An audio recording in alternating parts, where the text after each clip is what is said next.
last week is probably one of my favorite Connection Codes days that we have had yet in the business. And we had 10 of our coaches come into Franklin, Tennessee from somebody drove from Washington State. Hey, Eric.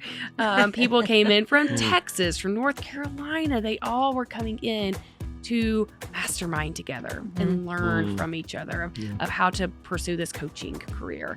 And one thing that we did at the end was what we refer to as the identity session. And we went around the table and we shared things that we see in each other and spoke that truth over each other, who we can see each other to be, because often we can't see ourselves. And there was one of our people there, he mentioned that he has lost identity his entire life and that he doesn't remember a time that he really felt seen at his core. And I've just been reminded so much, especially in the last week and a half, just everything, how polarizing the world is, how we are seeking identity. We are so desperate to be seen and to be validated that we are overriding truth to feel seen. And so that's what we're talking about today. We're going to talk about identity. We're going to talk about the detrimental parts of identity and where we can get it from sources that actually create a lot of harm for us. So let's dive in. Hi there, friends. Before we dive in, we want to let you know something important.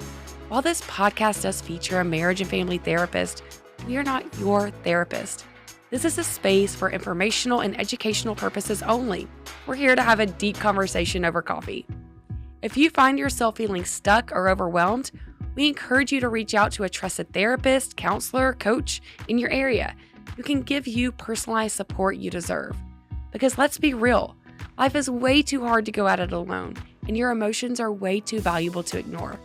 Okay, now that we've gotten that out of the way, let's get to the good stuff. Welcome to the Connection Codes podcast, where we help you go from disconnection and confusion to clarity, confidence, and connection. Whether it's in your marriage, your business, parenting, or just figuring out what's going on inside of you, we're here to help make emotions feel less overwhelming and way more useful. I'm your host, Tera Wages, Mama 4, CEO, speaker, and a big believer that emotions are not a problem to fix, but a tool to master. The Connection Codes are tools created by marriage and family therapist Dr. Phyllis Hill and his incredible wife, Phyllis. They've helped thousands of people just like you experience real transformation. Let's get into it.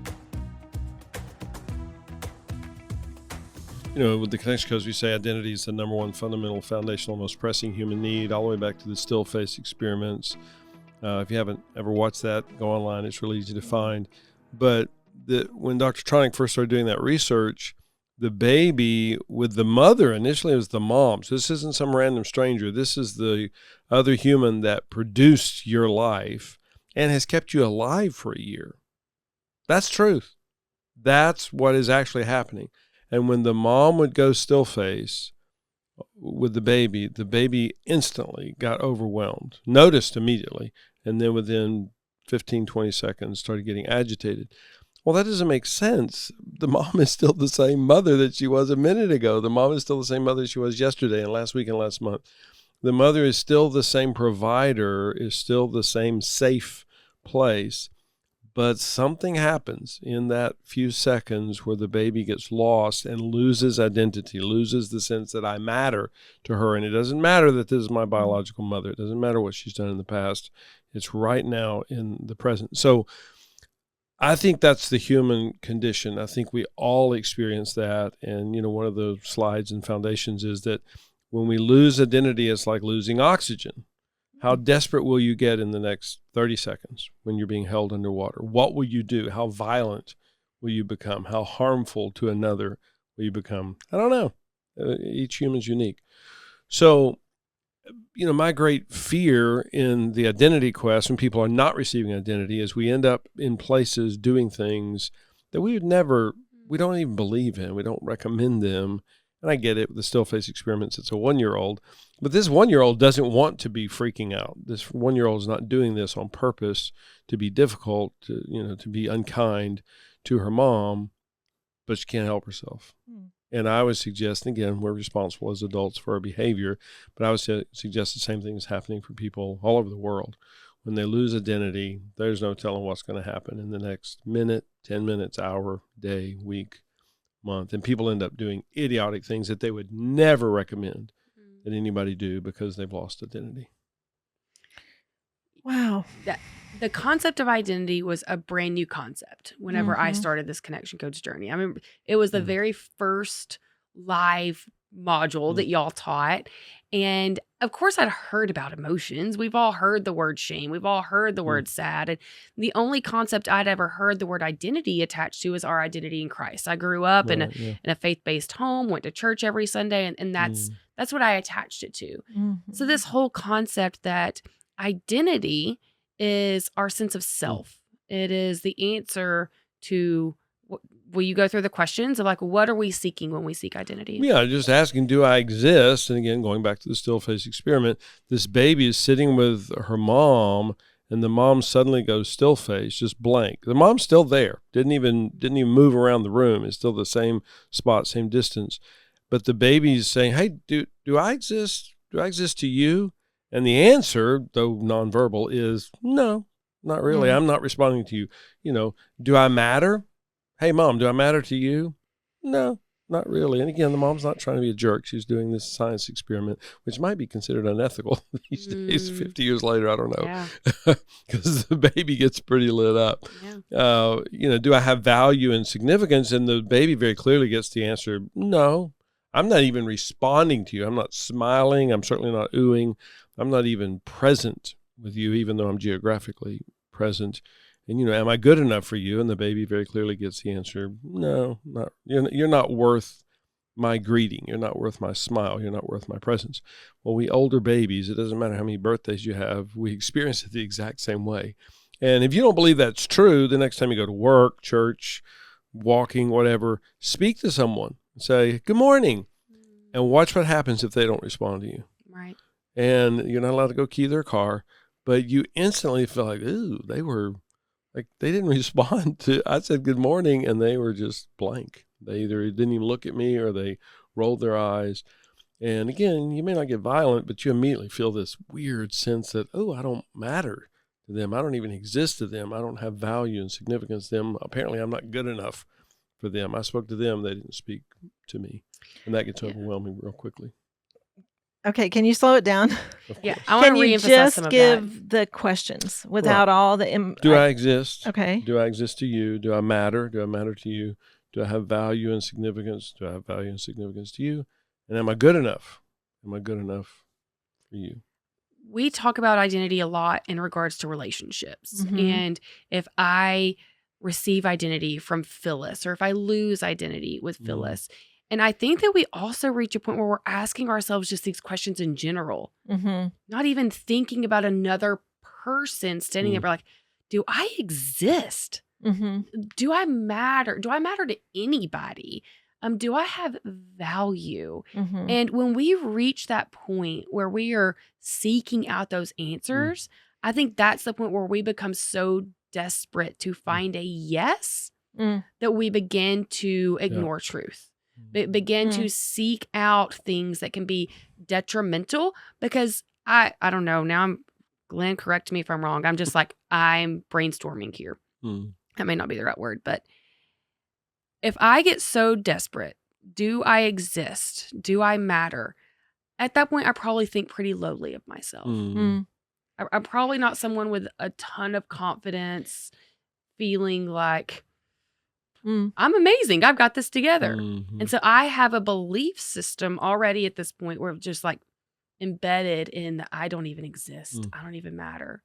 So when I am seeking out things to find something that supports that belief, they don't value you. I think about the narrative right now that men versus women. There's a large group of women saying men are bad. Men are bad. Men are worthless. They don't contribute to society. They've built everything off the backs of women. I mean, there are so many damaging narratives about men. And so to have a man that's already questioning, do I have value? Wow. Do I exist? And then they're fed this narrative all the time. Where are they going to go try to seek that value from the polar opposite experience? from something that can be really damaging to them of you Wow. exist so much, you don't even need a woman. Treat them poorly. I mean, that is just how we become more and more polarizing to each other. What's rolling in your brain, Phyllis?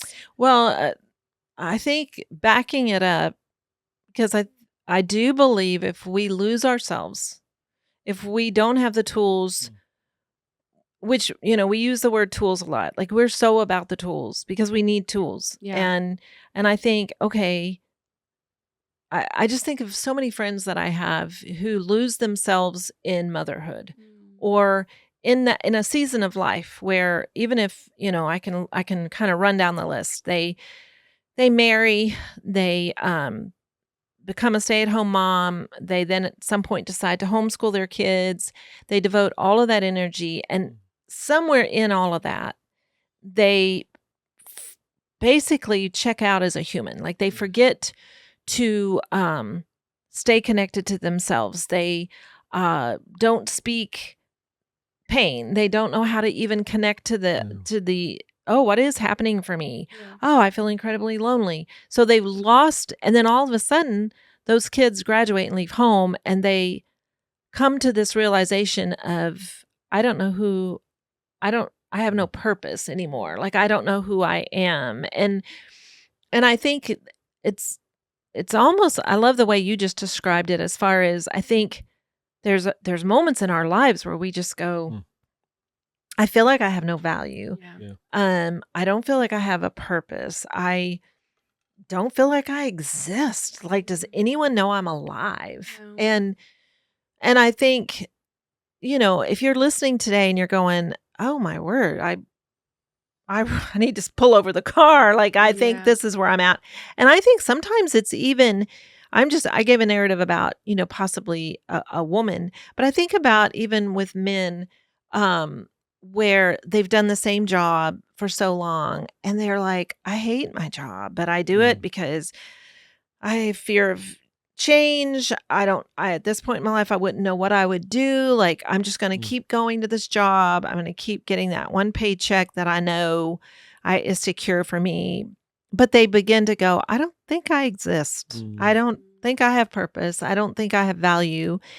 And I do think that piece of identity, because I think, and this may sound really critical or judgy, but if you only keep it in the realm, or if you're sitting with people who give you the answer, hey, dude, your identity is in Christ, none of the rest matters. There we go. We have, to me, that's just another stab wound. It's missing, yeah. It's missing let me hear your pain. Like, let me slow down, because what you're saying is kind of a critical, if someone doesn't feel like they exist anymore, that's critical. Yeah. And so let's slow down with each other and let's tune in and go, what's happening? And, I know so many, of course, I think I speak more and hang out more with women than I do men. So I hear women so often get to a time in their lives where it's like they feel more and deal more with depression than anything else. And I think, what are your dreams? This is a question I've now found myself asking more and more. And often I get just a blank stare. Like, what? What do you mean my dreams? And this week I was asking someone, what is your next trip? What is your next trip? I think. And they were like, I don't have a trip planned. Like, dream. I don't have any energy to dream. I'm surviving. And I think that's a dangerous state to be in. Yeah. And I know we can be there. We go through seasons. You may be in a season of, I'm just surviving, but you've got to also find that dream, find that dream, allow yourself to dream, find someone safe to dream with. And because I go, okay, that identity piece is really important. And yes, this is not questioning your identity in Christ. That's solid. But we need each other, right? We need humans. I mean, the Creator created a whole bunch of humans, and we need community with humans.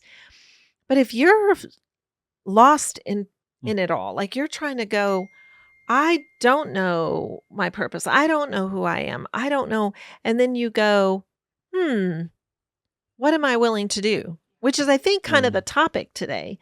Like, what could, because I think the statement you made, this was a conversation you and I had, Glenn, where just that people aren't seeking truth, they're seeking identity. Yeah. Like, to me, when I think about that, and that's why I wrote it down, because I was like, ooh, say that again. Wait a minute. Because I would say for most of us, to seek truth, you have to be a student of knowledge. Like, let's say I want to seek truth about nutrition.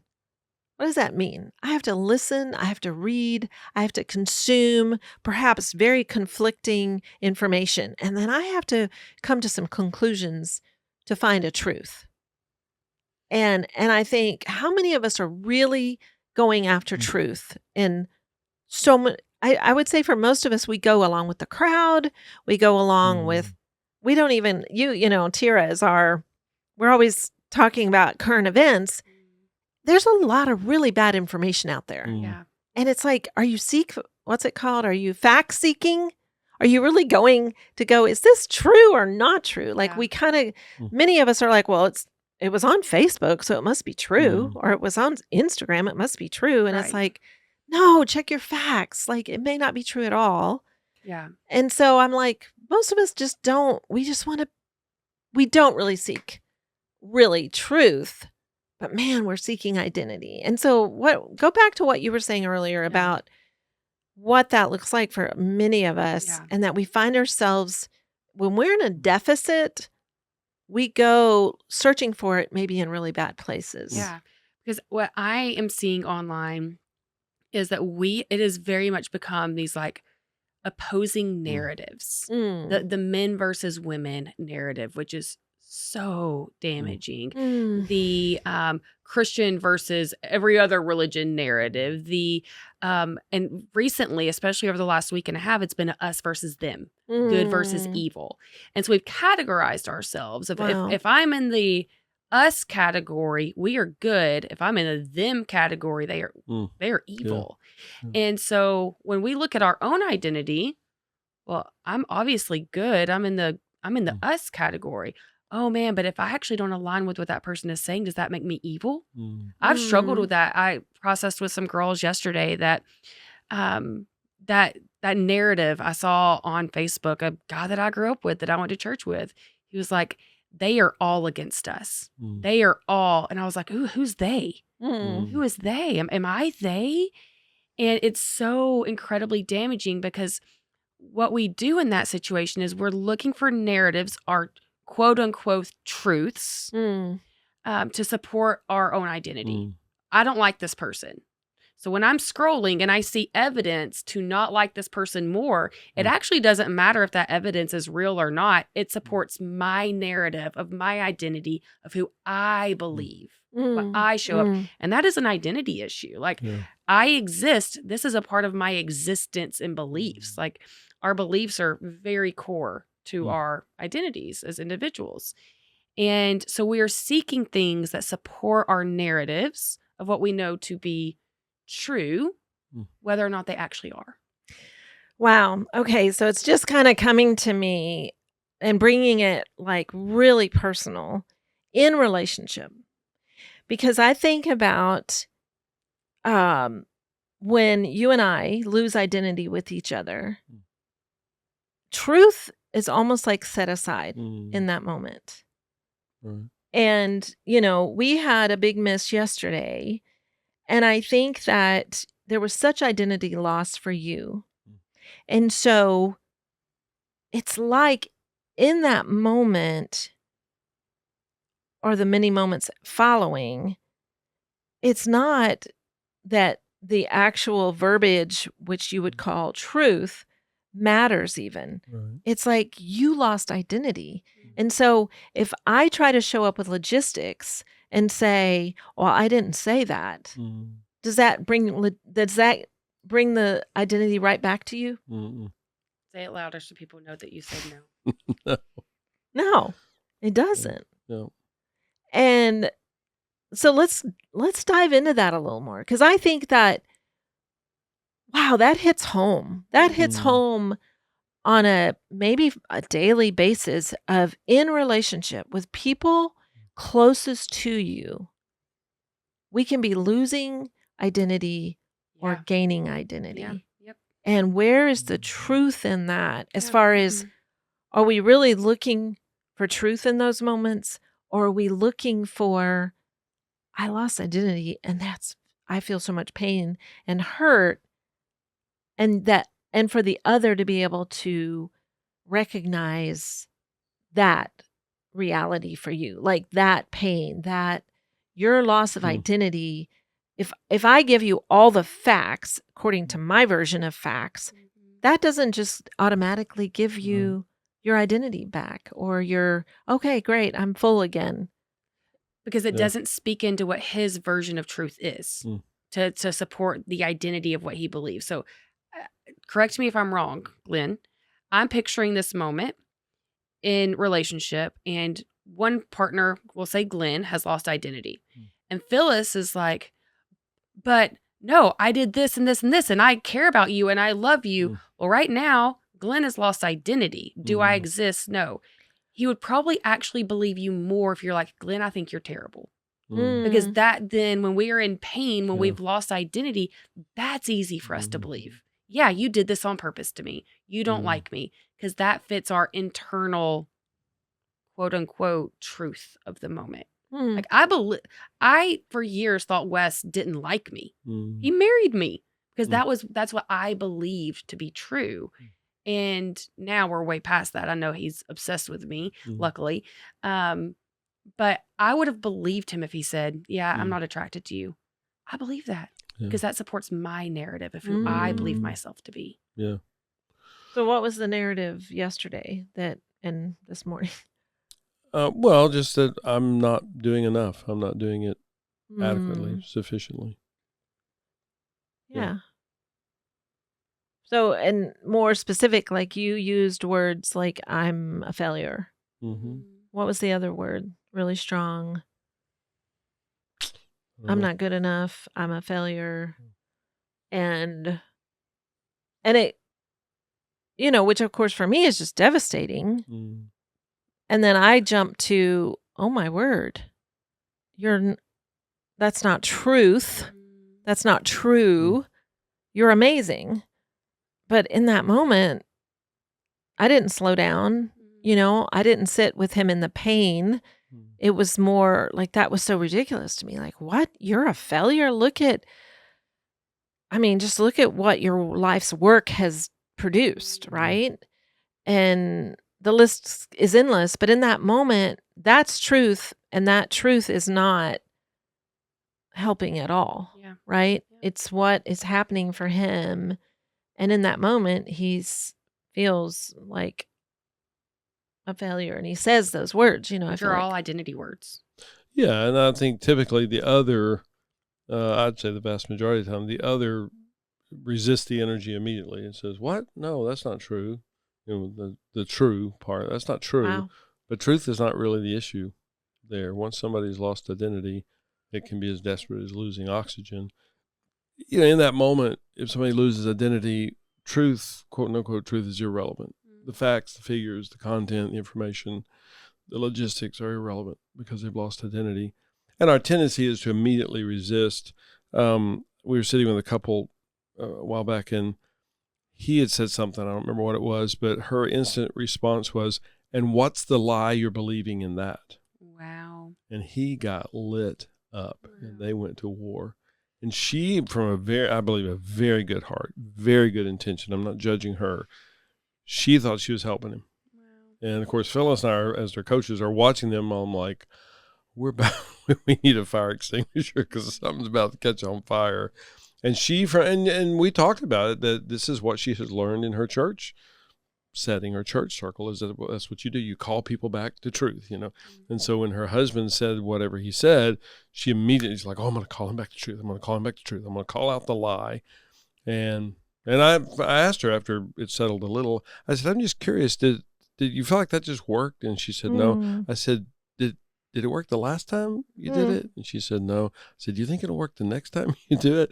And of course, my whole point is it never has worked and it never will. Yeah. And she has been told thousands of times by her church setting that that's what you do.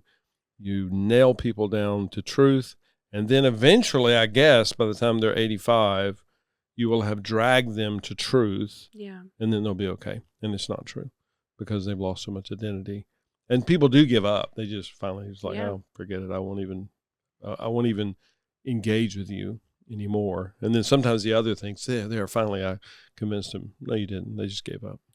And so I want to come back to this morning then in just a second to acknowledge like that's what so many people are experiencing.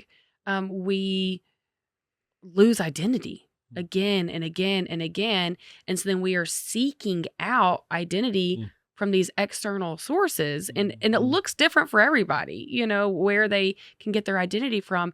But it can be very, very damaging. And it often polarizes us tremendously.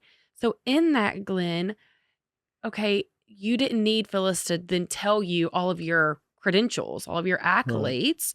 You also didn't need her to spit on you and tell you, yep, well, you are a failure. So in that moment, what do we do? How do we help someone regain, connect with their identity?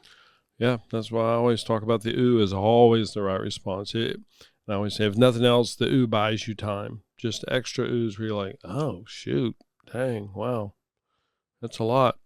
Because you, number one, the other person needs to hear your oohing. They need to hear your audible response. Number two, you need some time. Well, I don't know which is number two. Number two might be that the individual needs some time. And I'm not talking about an hour and a half. I'm talking about 10, 20 seconds. And then probably number three is you need some time just to slow down yourself as the other person in the interaction, and then to slow down this interaction to make space for the emotion of it. I want to talk about it. It sounds silly to some, and I don't know if there'll be more shame for me in this or for you, but I think about when we were dating, some of the things that I would do. Like if we were eating at a restaurant, especially if there was a group there, like if there were flowers on the table, I would eat the flowers. Well, and I can remember at times eating them and they tasted horrible. I mean, they were just an awful, bitter, nasty, but it got so much attention from those around us that it was worth it for me. And again, they thought I was a freak, which technically you could argue that is the definition of a freak, but it got attention. Yep. And what it looked like was I was this, I don't know what, confident, strong, charismatic, whatever person, freak or not. But what was really happening was I was so desperate for identity. I was so desperate to be seen and heard and valued. And of course, what in the world was happening that Phyllis stayed with this weird guy? I don't know. We can do another podcast on that. But again, what I look like, so I end up looking really odd and a social outcast, socially unacceptable, even though people also are kind of in awe of me, like, wow, he doesn't care about anything. He eats the flowers off the table. So that's what's happening for us in any situation. We just want to be seen and heard and valued and known, to know that we exist, to know that we matter. And if nothing else, I'll get your attention somehow, That's whether so by real. eating flowers off the table or maybe joining a gang, maybe ending up in a place that I never wanted to be. I never intended to be there, but at least I feel accepted here. At least I feel, like I matter, that I exist. And I end up in these horrible scenarios that I would, in my silent moments, I would never recommend anybody. And yet that's actually what I'm doing. That's my story. And we just have to be able to ooh people in that moment and hear what's happening for them underneath. Not all the logistics. I get it. Logistics are real. And logistics do matter, but what matters far, far more is what's happening for the person in that moment. That's so good. Because that also plays into, we will continue to do behaviors that supports the truth of like who we believe ourselves to be, and that gives us that identity. Similar to your story, as a kid, you ate flowers? I didn't eat flowers. Okay. but I played dumb because I was the dumb blonde of the family. And it was a family joke, not just my dad or brothers, uncles, cousins. I was the dumb one, the dumb blonde of the family. And I played that role so well at home. At school, president of the National Honor Society, class president, literally in every club. I mean, I had above a 4.0 GPA. But we seek identity. This is how I can be seen with my family, is to play the role of the dumb blonde. And so that is so powerful, that how we can fall into these traps that don't even support who we are at our core, because it's where we receive that, do I exist? Yeah, I'm willing to exist even if it's negative. It still just lets me exist here. And so we're living in this age where we are losing so much identity. This whole us versus them concept. I lose so much identity when I see the word they. They did this, because I don't even know which they I am. I don't identify with either of the theys. And so I automatically feel a loss of identity every time I read that.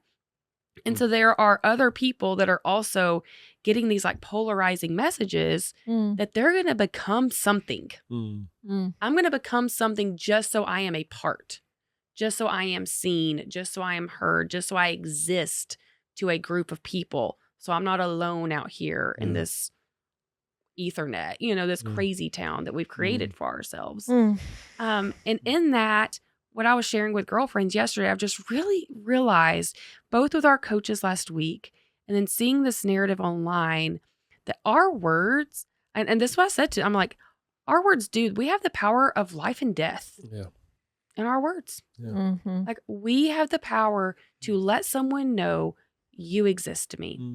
You matter. Like, I'm going to cry looking at you. Like, you exist to me. And then we also have the power then to let them know you don't. And so we get to choose. And so when we're seeking out our truth, what are we reading that is actually giving us that life? Is our truth that we're consuming life-giving, that's going to support our internal narrative of, I am someone that gives identity to others. I am someone who sees people. I'm not an us versus they. I'm not a man versus woman. Or are we going to consume things that can support the truth of, we are all human beings that are here to love and connect with each other? And so that just goes back to I wish I could remember exactly how you phrased it before we started. We will lose truth in order to find identity. Is that how you phrased it? Well, just so we're not in search of identity. I mean, we're not in search of truth. We're in search, because everybody says that. Everybody says, I'm just all about truth. Yeah. Say but that we're again. not in search of truth. We're in search of identity. Yes. And so often those are, now, ideally speaking, those are congruous and they fit together. But if we have to choose between the two, the human default is to seek identity. Yeah. First, we've talked about this before. The research says people will take about a 38% cut in pay. And I remember the first time I read that many, many years ago, I thought, well, that's just stupid. So this job's offering you $100,000. You're doing the exact same job over here for $62,000. What are you, stupid or something? That's a math equation. That's easy. Yeah, but over here with the $100,000, you leave work every day feeling horrible about yourself, and you drag yourself home. Maybe go to a home where you also lose identity, and then over here, you're getting $62,000, but man, you get to work, you feel valued, you feel seen, you feel that you matter. You throughout your day, you end the work going, dang, this is a good day. I missed out a couple things, but we kicked it. We were a team. Yep. You'll take the $62,000. Which again, when I first read that, probably decades ago, I thought, well, that can't be true. That's stupid, but it's true. And I remember a job, I don't know if you remember this, my shortest employment tenure ever was 5 days. I worked at a job for 5 days, and I started on Monday. Wednesday morning, I woke up, and I turned to Phyllis, and I said, I don't think I can do this.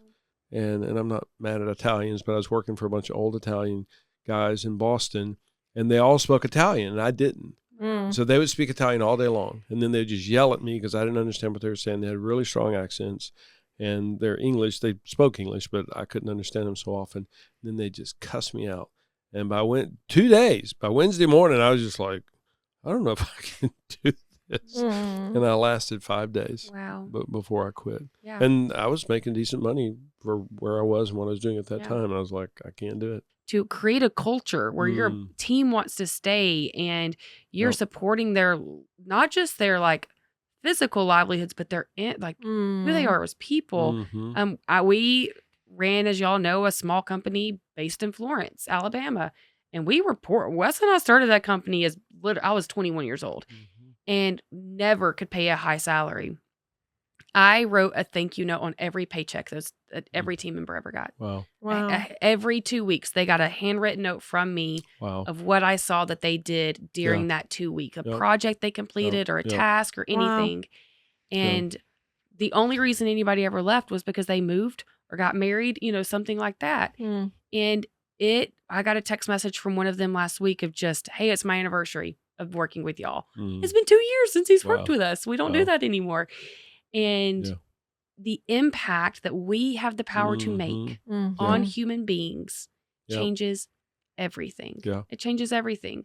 And so I love, Glenn, that you mentioned that in those moments when you can see someone is losing identity, those are great keywords. I'm a failure.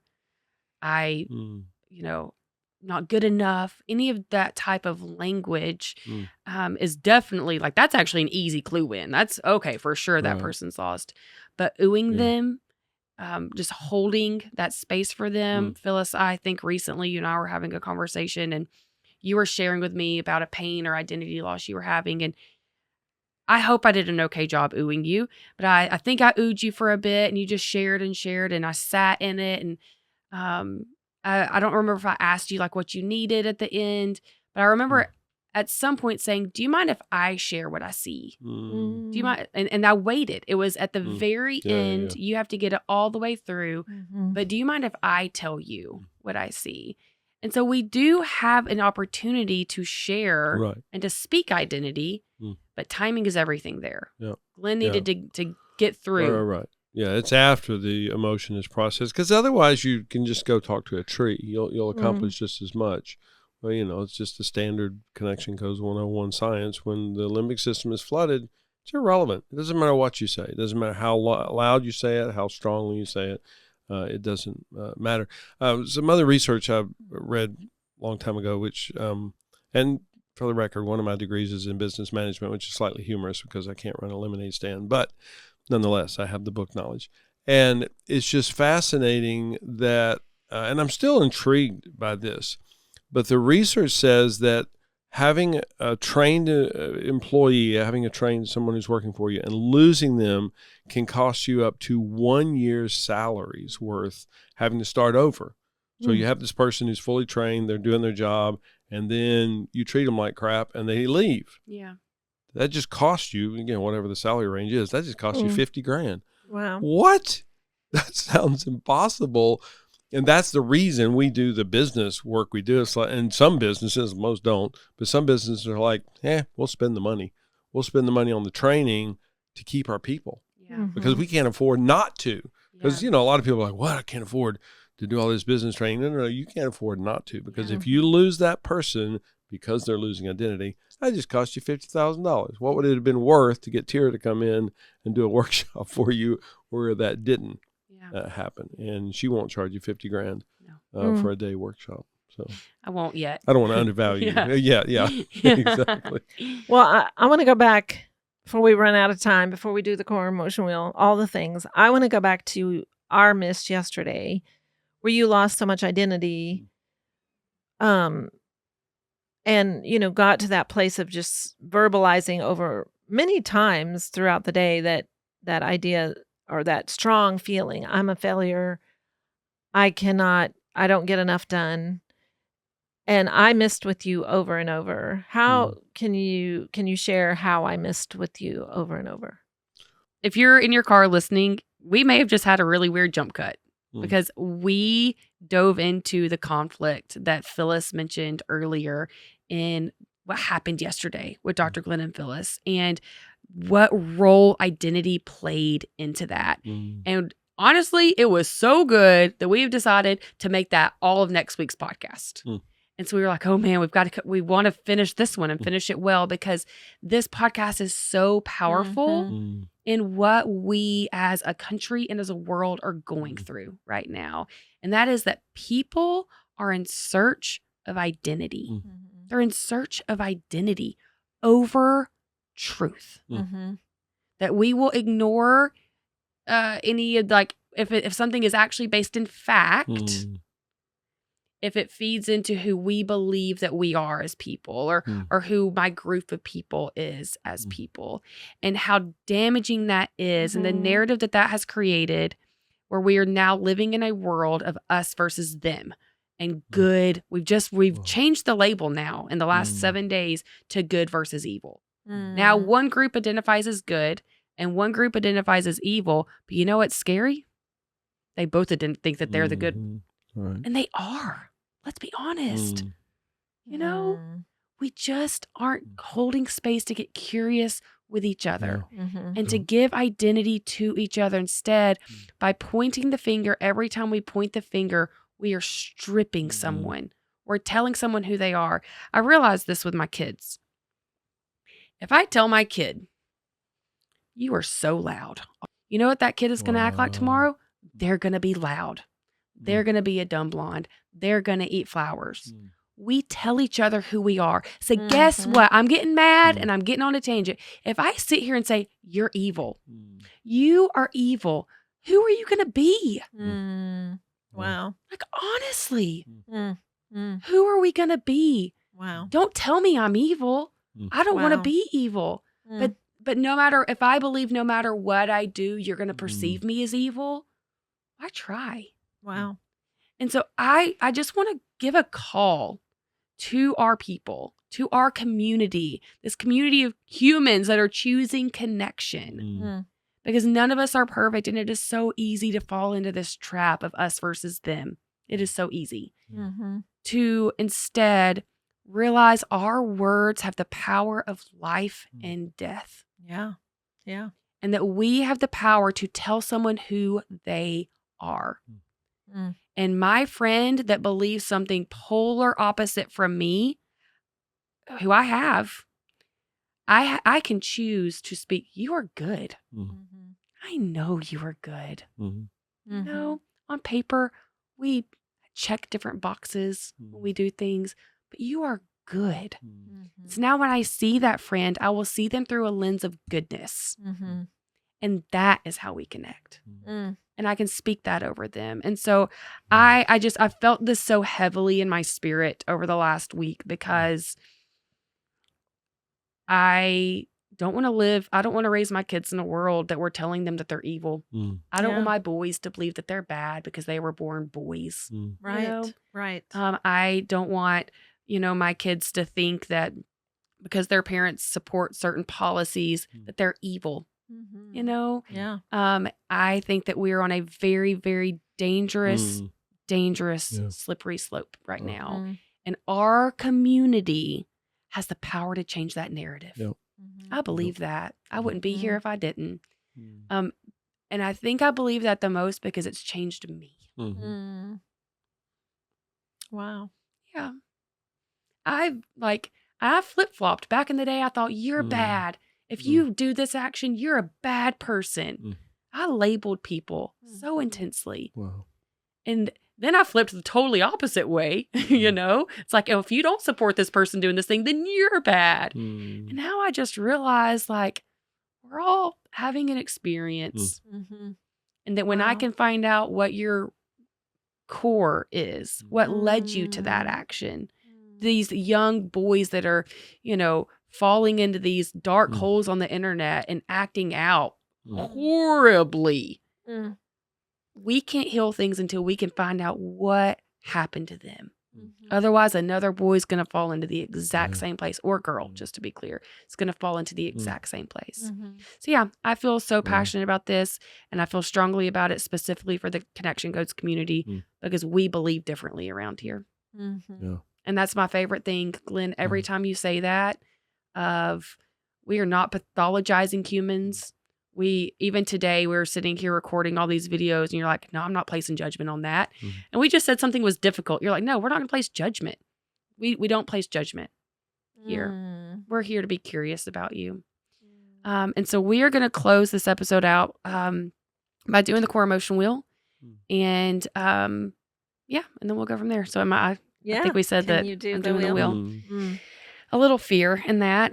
Let me see. I am going to start. I'll start with the easy one, and that is sad. I'm so sad y'all are leaving. Wow. Yeah, y'all are leaving for 5 to 6. I mean, it's a long time. And I feel sad about that because you'll also be in a different time zone. We talk all the time. And so I feel sad in that. I feel hurt. I'm just going to go real dark. I feel hurt because I have seen a lot of people die on my phone this week. Well. Yeah. And if the ones I had, it is really painful and all around the world. And I feel so hurt by that because I genuinely believe that is, we don't have to do that. We don't have to do that. Wow. I feel fear. I feel a lot of fear on the good versus evil narrative and the us versus them narrative because I don't know what side which one am I and what does that mean for my family, for my children? I feel a lot of fear about that. I feel shame. I feel shame because I know how easy it is to fall into that. Because there are definitely things I still place judgment on that I feel pain in, that it's easy to be like, well, that group of people, I don't like them. And so I feel shame when I, at home, just with Wes, even fall into that because I don't want that to be any part of my vocabulary. I feel guilt. I think I feel guilt. I think I always feel guilt and shame too, just about caring. I wish that I could just act like none of it happens and I live in this utopia of Franklin, Tennessee, in this beautiful neighborhood. And so I feel guilt that I bring such heaviness into our conversations. Lonely again, that I care about it because it is, and lonely because holding this perspective is unique. It is easier to be an us versus them, whichever one you are, but instead to try to stand more in a neutral space. And so it's lonely to be like, I don't identify as any of it. That feels weird. It almost feels like I don't have a place. So that's lonely.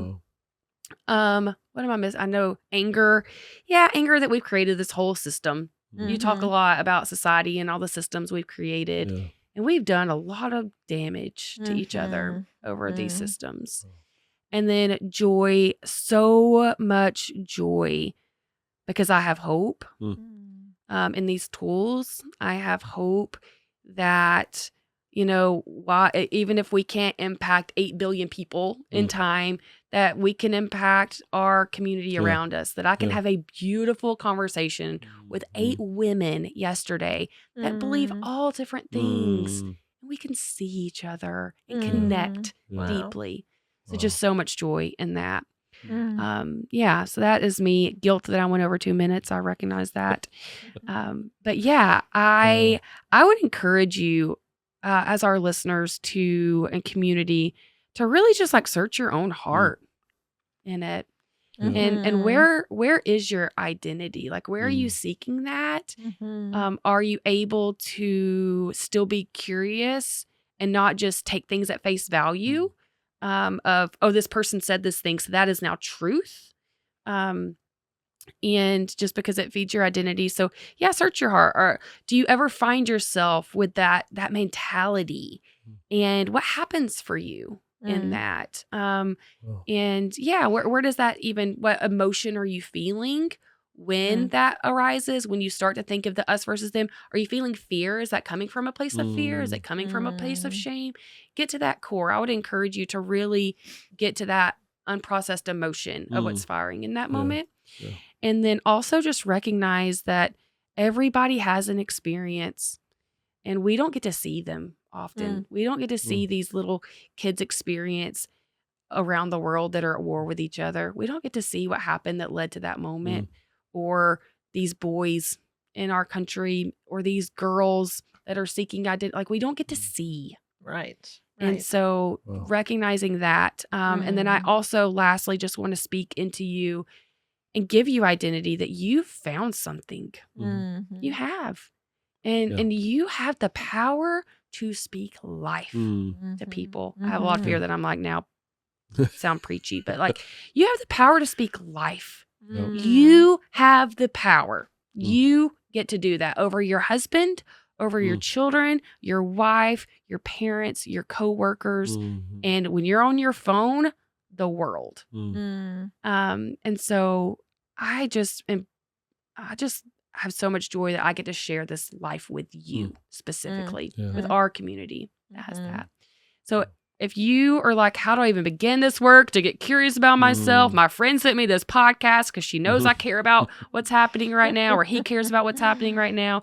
Download our core emotion wheel. That's where you can start to get curious about what's happening. That's where you can start to uncover, this is an identity issue for me, because it's rooted in this shame of who I am as a person. And really just dig in. You can journal it. There's going to be a video of Dr. Glenn and Phyllis showing you how to use it in relationship with each other. And we are so incredibly glad that you are here. And we do all of this because you need this. You deserve this. So let's do this. Let's do this.